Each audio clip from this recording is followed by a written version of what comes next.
Begin chapter. The anesthesiologist asked Sheila how many cigarettes a day she was smoking. She replied, "None." He then stated, "I know none now, but before you were admitted, how many did you have on average?" "None. I am telling you none. I don't smoke."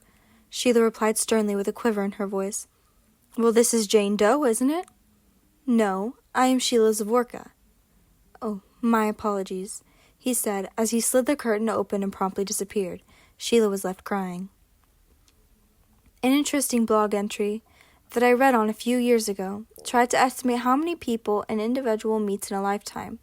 The writer of the blog estimated that one individual may encounter more than 4 million people in the course of a lifetime. That seems like too large of a number to me. I am certain that encounters vary considerably between rural and urban areas.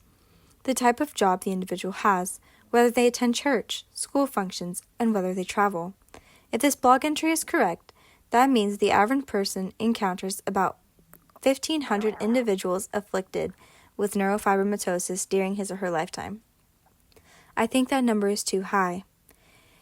If I were to really lower the numbers to something more realistic, I think it is not unrealistic for an individual to meet 100,000 to 200,000 individuals in a lifetime. This would, of course, be every casual acquaintance, every sales clerk, every friendly doorman. Then everyone reading this will have met at least 25 to 50 individuals with NF.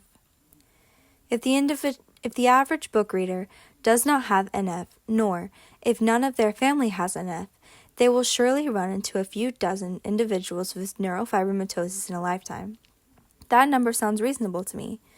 Of course, individuals with neurofibromatosis are more apt to see the signs, and the casual acquaintance becomes an associate or a friend. Sheila has been bold when she sees an individual with the telltale signs. "Do you have NF?"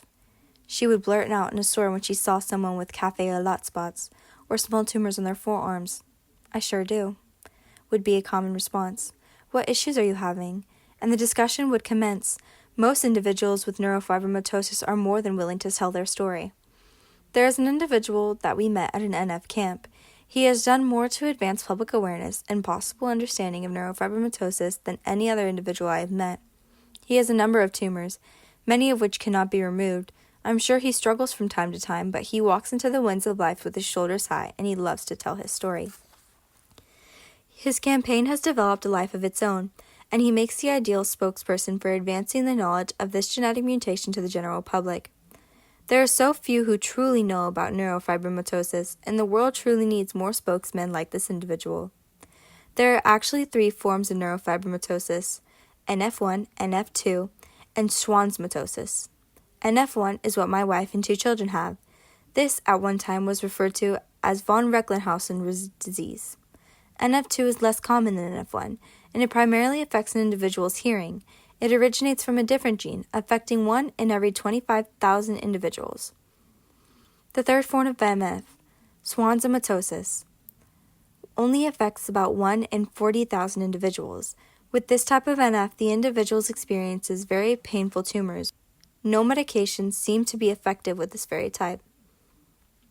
And if the individual cannot have the painful tumors removed, the only recourse is to manage the pain.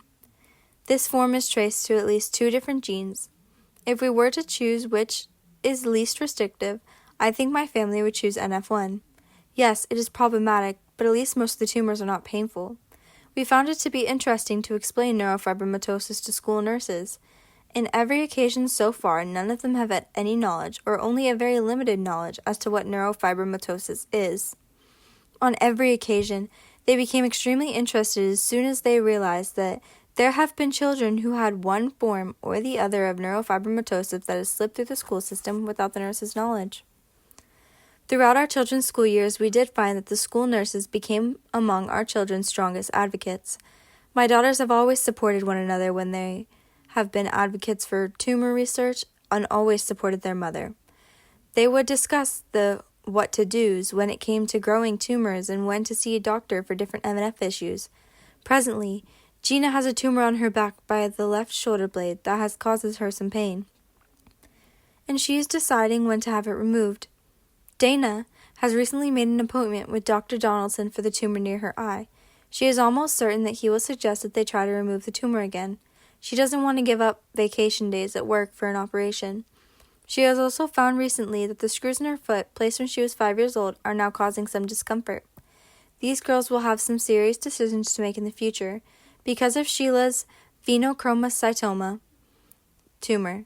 They are more susceptible to also getting this type of tumor. That means requiring a sonogram before they get any operation.